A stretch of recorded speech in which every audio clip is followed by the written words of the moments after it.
Welcome back to my channel. ഇന്ന് നമ്മൾ ചെയ്യാൻ പോകുന്നത് സോയാബീൻ റോസ്റ്റ് ആണ്. അതെങ്ങനെ ചെയ്യാൻ എന്തൊക്കെ സാധനങ്ങളാണെന്ന് നോക്കാം. ഫസ്റ്റ് വേണ്ടത് നമുക്ക് സബോള ഒരു 3 പിന്നെ ഇഞ്ചി വെളുത്തുള്ളി അത് കുറച്ച്, പിന്നെ ഒരു ഫുൾ തക്കാളിയാണ് വേണ്ടത്. പിന്നെ ഇത് നമുക്ക് ഗാർണിഷ് ചെയ്യാൻ വേണ്ടി മാത്രമായിട്ട് എടുത്തിട്ടുള്ളതാണ്. പച്ചമുളക്, പിന്നെ നമുക്ക് വേണ്ടത് ജീരകമാണ്. പിന്നെ നമ്മുടെ സോയാബീൻ ബോൾസ് ഞാൻ 200-250 ഗ്രാമാണ് എടുത്തിട്ടുള്ളത്. പിന്നെ വെളിച്ചെണ്ണ, ഞാൻ മെയിൻ ഇൻഗ്രീഡിയൻസ് ആണ് പറയുന്നത്. പിന്നെ നമുക്ക് പച്ചമുളക് വേണം, പൊടിവർഗ്ഗങ്ങൾ, പിന്നെ മല്ലിപ്പൊടി, പിന്നെ മഞ്ഞൾപ്പൊടി, അതാണ് വളരെ കുറച്ച് മതി. പിന്നെ നമ്മൾ ഫസ്റ്റ് ഇത് ഒന്ന് വേവിക്കാൻ വെക്കുകയാണ്, വേവിച്ച് എടുക്കണം. ഫസ്റ്റ് നമ്മൾ വെള്ളം ചൂടാക്കിയതിന് ശേഷം അതിൻ്റെ ഉള്ളിലേക്ക് സോയാബീൻ ബോൾസ് ഇടാൻ പോവാണ്. അപ്പോൾ അതിട്ടിട്ട് നമുക്കൊരു 3 മിനിറ്റിൻ്റെ ഉള്ളത് വെന്ത് കിട്ടും. അതുവരെ നമുക്കൊന്ന് മൂടി വയ്ക്കാം. അതിൽ കുറച്ച് ഉപ്പിട്ടിട്ട് നമ്മൾ അടച്ച് വയ്ക്കുകയാണ്. വേവിച്ചതിന് ശേഷം വാട്ടി വെച്ചതിന് ശേഷം പിഴിഞ്ഞെടുക്കണം, തണുത്തുള്ളത്തിലല്ല. പിന്നെ നമ്മൾ അതിൻ്റെ ഉള്ളിൽ ഉപ്പിട്ടതിന് ശേഷം പിന്നെ കോഴിമുട്ട അതിലിടണം. 2 കോഴിമുട്ട അതിൻ്റെ ഉള്ളിൽ പൊട്ടിച്ചിടണം. അപ്പോൾ ചൂടുവെള്ളത്തിൽ തന്നെ ചൂടാറിയതിന് ശേഷം വെള്ളം ഉപയോഗിക്കരുത്. പിഴിഞ്ഞെടുക്കുമ്പോൾ പച്ചവെള്ളം ഉപയോഗിക്കരുത്. മുട്ടയിട. പിന്നെ നമുക്ക് വേണ്ടത് കോൺഫ്ലവർ ആണ്, അല്ലെങ്കിൽ നമുക്ക് മൈദ ഉപയോഗിക്കാം. കോൺഫ്ലവർ ആണെങ്കിലാണ് കൂടുതൽ ബെറ്റർ. 2 ടീസ്പൂൺ കോൺഫ്ലവർ ഇട്ടിട്ട് അതിൻ്റെ ഉള്ളിൽ കുറച്ച് മുളക് പൊടിയും കുറച്ച് മഞ്ഞൾപ്പൊടിയും നന്നായിട്ട് മിക്സ് ചെയ്ത് കൊടുക്കുക. അതിന് ശേഷം നന്നായിട്ട് മിക്സ് ആവണം. മിക്സ് ആയിട്ട് ഒരു 10 മിനിറ്റ് നേരം അതൊന്ന് പിടിക്കാനായിട്ട് വെച്ച് കൊടുക്കണം. അല്ലെങ്കിൽ നമ്മൾ അപ്പനെ വറുത്ത് കഴിഞ്ഞിട്ടുണ്ടെങ്കിൽ പ്രശ്നമാണ്. പ്രശ്നം എന്ന് പറഞ്ഞാൽ പിടിക്കില്ല, അതിൽ ശരിക്കും പറ്റിപ്പിടിക്കില്ല. അത് അല്ലെങ്കിൽ വിട്ട് പോയി കിടക്കും. അപ്പോൾ ഒരു 10 മിനിറ്റ് നമുക്കൊന്ന് വയ്ക്കാം. അതിന് ശേഷം നമ്മൾ ചട്ടി ചൂടാക്കിയതിന് ശേഷം അതിൻ്റെ ഉള്ളിലേക്ക് ഓയിൽ ഒഴിക്കുക, അല്ലെങ്കിൽ വെളിച്ചെണ്ണ ഒഴിക്കുക. ഞാൻ വെളിച്ചെണ്ണയാണ് ഉപയോഗിച്ചിട്ടുള്ളത്. എന്നിട്ട് ഈ മിക്സ് ചെയ്തിട്ടത് അതിൻ്റെ ഉള്ളിലേക്ക് ആഡ് ചെയ്യണം.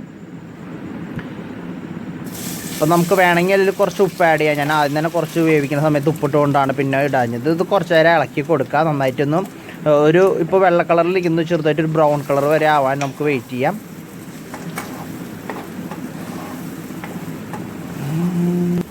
അപ്പോൾ നന്നായിട്ട് ഇളക്കി കൊടുത്തിട്ട് നമ്മൾക്ക് ഒരു റെഡ് കളർ ആയി എന്ന് കൺഫേം ആയി കഴിഞ്ഞാൽ പുറത്തേക്ക് എടുക്കുകയാണ്. അപ്പോൾ ഞാൻ കുറച്ച് നേരം മൂടി വെച്ചു.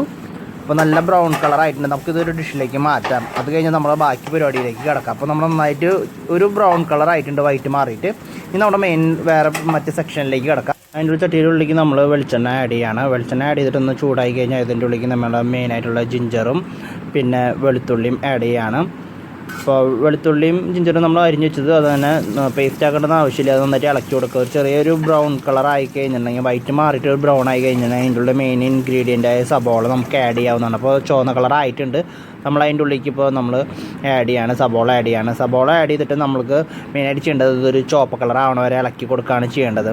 അത് നമ്മൾ നന്നായിട്ട് വേവുന്ന അതിൻ്റെ ഉള്ളിലേക്ക് നമ്മൾ കുറച്ച് ഉപ്പ് ആഡ് ചെയ്ത് കഴിഞ്ഞാൽ നമുക്ക് വേഗത്തിലായിട്ട് നമുക്കത് വെന്ത് കിട്ടും, അങ്ങനെ മൂത്ത് കിട്ടും നമുക്ക്. അപ്പോൾ അതിൻ്റെ ഉള്ളിലേക്ക് നമ്മൾ കുറച്ച് ഉപ്പ് ആഡ് ചെയ്തിട്ട് നമ്മൾ നന്നായിട്ട് ഇളക്കി കൊടുക്കുക. അപ്പോൾ നമുക്കൊരു മാക്സിമം ഒരു 10 മിനിറ്റിൻ്റെ ഉള്ളിൽ മാക്സിമം അത് നന്നായിട്ട് വരണ്ട് കിട്ടും. നമുക്ക് ചോദിച്ചതിന് ശേഷം മാത്രമാണ് അതിൻ്റെ ഉള്ളിൽ ആഡ് ചെയ്യാൻ പറ്റുള്ളൂ. അപ്പോൾ നമ്മൾ മൂടി വെച്ച് വേവിക്കുകയാണ്.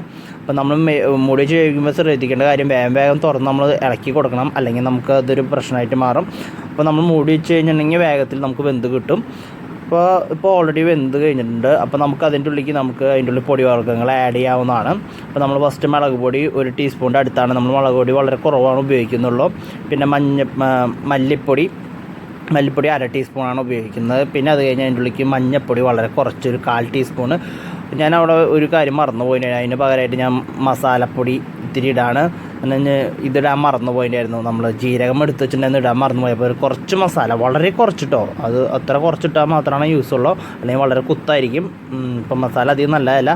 നന്നായിട്ട് ഇളക്കി കൊടുക്കുക. പച്ചക്കുത്ത് പോകണ വരെ നന്നായിട്ട് ഇളക്കി കൊടുക്കുക. അതിന് ശേഷം തക്കാളി നമ്മൾ ആഡ് ചെയ്യുകയാണ്. ഫുൾ തക്കാളി അരിഞ്ഞ് വെച്ചിട്ടുണ്ടായിരുന്നു. അതിൻ്റെ നമ്മൾ നന്നായിട്ട് ഇളക്കി കൊടുത്തതിന് ശേഷം അത് നന്നായിട്ട് ഒന്നായി വരുമ്പോൾ നമുക്ക് അതിൻ്റെ ഉള്ളിൽ നിന്ന് വെള്ളം ആഡ് ചെയ്ത് കൊടുക്കാം. ഇതിൽ ഒന്ന് പിടിക്കാൻ വേണ്ടിയിട്ടാണ്, മസാലയൊക്കെ പിടിക്കാൻ വേണ്ടിയിട്ടാണ് കുറച്ച് വെള്ളം കേട്ടോ. നമ്മൾ ഇതിൻ്റെ ഉള്ളിൽ വെള്ളം തീരെ ഉപയോഗിക്കുന്നില്ല. നന്നായിട്ട് ഇളക്കി കൊടുക്കാം. എന്നിട്ട് മൂടി വെച്ച് നമുക്കൊന്നുകൂടി വേവിക്കാം. മൂടി വെച്ച് വേവിക്കുമ്പോൾ നമ്മൾ പ്രത്യേകിച്ച് ശ്രദ്ധിക്കേണ്ട കാര്യം, നമ്മൾ ഇടയ്ക്കിടയ്ക്ക് അത് തുറന്ന് നോക്കണം, അല്ലെങ്കിൽ അടി പിടിക്കാൻ ചാൻസ് ഉണ്ട്. അപ്പോൾ നമ്മളിപ്പോൾ ഓൾമോസ്റ്റ് ഇപ്പോൾ വെന്ത് തുടങ്ങിയിട്ടുണ്ട്. നന്നായിട്ട് ഉടഞ്ഞിരിക്കണം. അതിൻ്റെ ഉള്ളിൽ ഞാൻ കുറച്ച് വേപ്പില ആഡ് ചെയ്യണം. വേപ്പില നമ്മൾ ഫസ്റ്റ് തന്നെ ആഡ് ചെയ്യാത്ത എന്തുകൊണ്ടാണെന്നുണ്ടെങ്കിൽ അത് കരിഞ്ഞു പോകാൻ ചാൻസ് ഉണ്ട്. അതുകൊണ്ടാണ് നമ്മൾ അവസാന ഘട്ടത്തിൽ ആഡ് ചെയ്യുന്നത്. അപ്പോൾ നമ്മൾ നന്നായിട്ട് അതൊന്ന് ഇളക്കി കൊടുക്കുകയാണ്. ഇളക്കി നന്നായിട്ട് കൊടുത്ത് മിക്സ് ആയതിന് ശേഷം നമ്മൾ അതിൻ്റെ ഉള്ളിലേക്ക് മൂടി വെച്ച് കുറച്ച് സെക്കൻഡുകൾക്ക് വേണമെങ്കിൽ 1 മിനിറ്റ് അല്ലെങ്കിൽ 2 മിനിറ്റ് മാത്രം. അതിന് നമ്മൾ തുറക്കുമ്പോൾ നമ്മുടെ ഓൾമോസ്റ്റ് നല്ല സ്മെല്ലൊക്കെ വന്നു. അതിൻ്റെ ഉള്ളിലേക്ക് നമ്മുടെ മെയിൻ സാധനം ആഡ് ചെയ്യാണ്. നമ്മളവിടെ വറുത്ത് വെച്ചിരുന്നത് സോയാബീൻ ബോൾസ് അത് ആഡ് ചെയ്യാം. ആഡ് ചെയ്ത് കഴിഞ്ഞാൽ നമ്മൾ നന്നായിട്ട് ഇളക്കി കൊടുക്കുക. പിന്നെ നമ്മൾ ലോ ഫ്ലെയിം ആക്കിയതിന് ശേഷം നമുക്ക് തക്കാളി സോസ് അല്ലെങ്കിൽ നിങ്ങൾക്ക് വിനാഗിരി ആഡ് ചെയ്യാവുന്നുണ്ട് ഒരു പുളിക്ക് വേണ്ടിയിട്ട്. ഞാൻ തക്കാളി സോസാണ് ആഡ് ചെയ്യുന്നത്, നിങ്ങളുടെ ഇഷ്ടമാണ്. തക്കാളി സോസ് ഇടുന്നതായിരിക്കും കൂടുതൽ ബെറ്റർ എന്ന് എനിക്ക് തോന്നുന്നു. അപ്പം ഞാൻ തക്കാളി സോസ് അതിൻ്റെ ഉള്ളിലേക്ക് ആഡ് ചെയ്യാണ്. അല്ലെങ്കിൽ ഇപ്പം നിങ്ങളിൽ സാധാരണ ഇപ്പോൾ ഇതുണ്ടെങ്കിലും മതി, നമ്മുടെ സാധാരണ ചെറുനാരങ്ങയിലും മതി.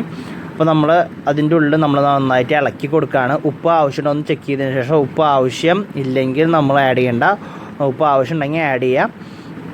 അതിനുശേഷം മൂടി വയ്ക്കുക കുറച്ച് സെക്കൻഡ് നേരത്തേക്ക്, വേണമെങ്കിൽ 1 മിനിറ്റോ 2 മിനിറ്റോ അത് നിങ്ങളുടെ ഇഷ്ടം അനുസരിച്ച്. നമ്മൾ നോക്കണം അടിപിടിക്കാതിരിക്കാൻ, അതാണ് മെയിനായിട്ടുള്ള കാര്യം.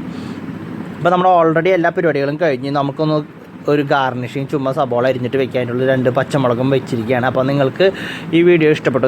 Thank you for watching.